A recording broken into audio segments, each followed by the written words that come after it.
Welcome back to this next tutorial.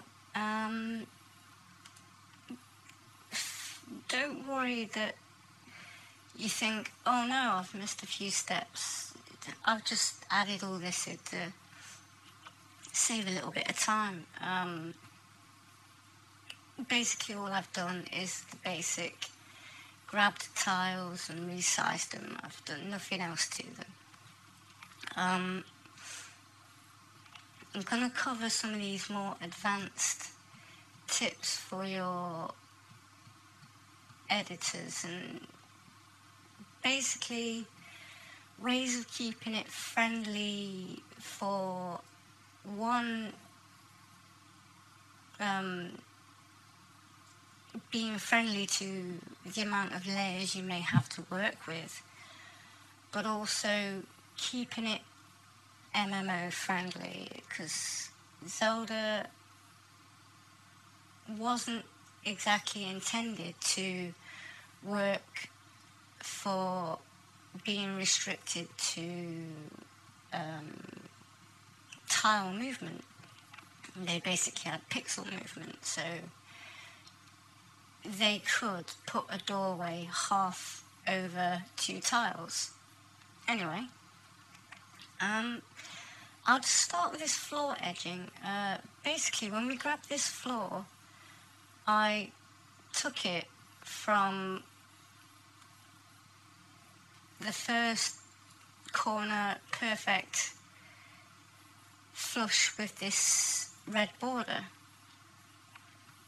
Now what I've done, because of the perspective Zelda was in, I've decided that this border is going to be part of the floor that you can walk on. So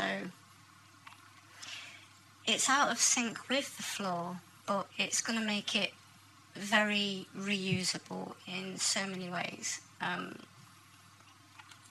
What we basically do for this is, because you might want to overlay this border on many different floors, we're just going to delete out this little bit of floor here. Simple enough, just delete. And obviously you can see if we move this up,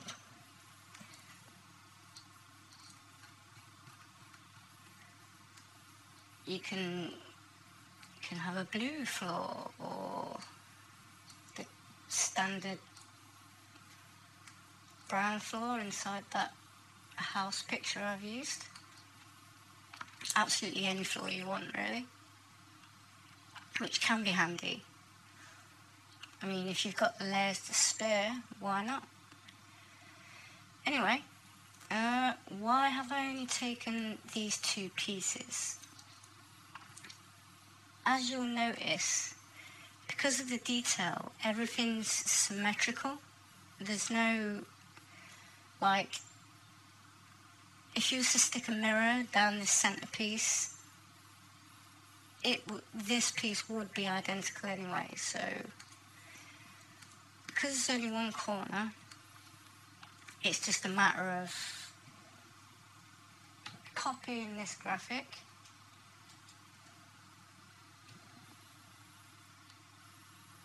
let's paste it up here for now.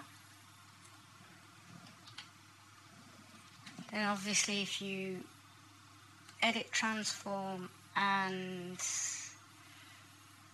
rotate 90 degrees clockwise, and there you have it.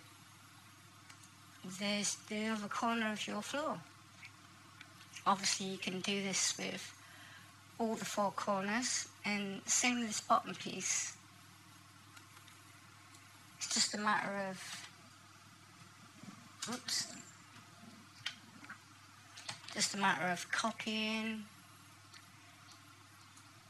pasting it, and this time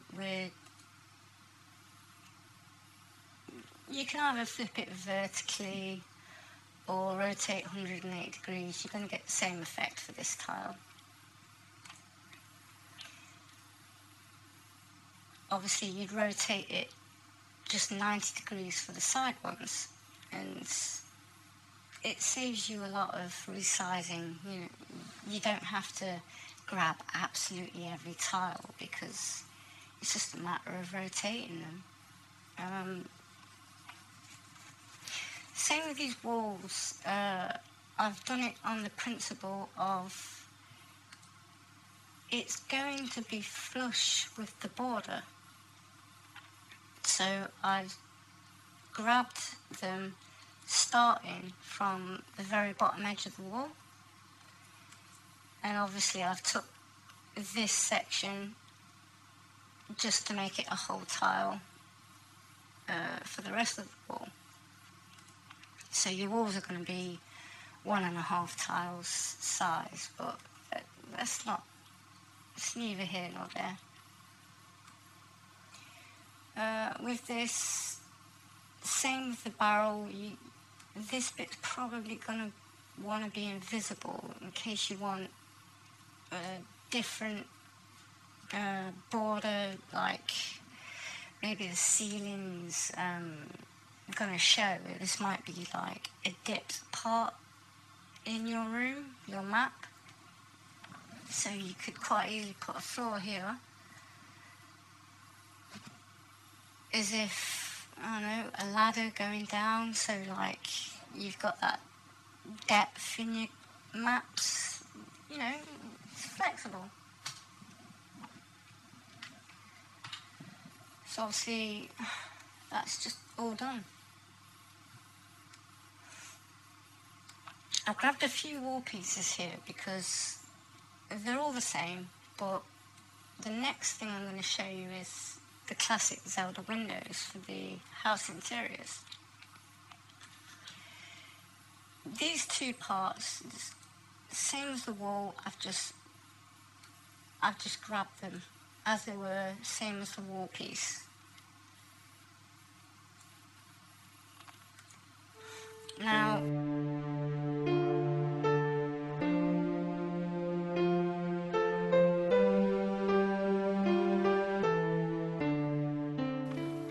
next thing I need to cover about windows. See how this black here?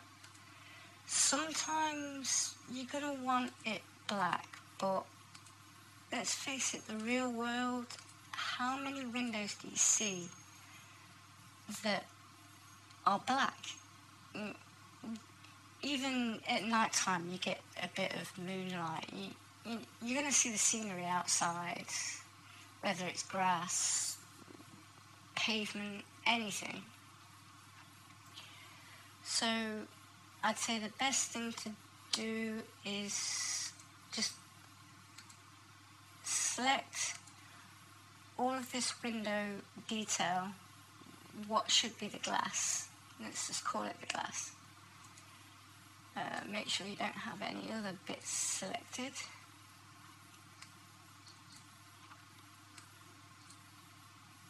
You may as well delete this as well because, well, I've deleted it out of the wall. Delete this. And obviously, if you want to keep it indexed so it's invisible, it's all ready for you. Another thing you may want to consider is if you are restricted for layers and you want to save a couple of layers, you could make a couple of copies of this and basically do one as it is,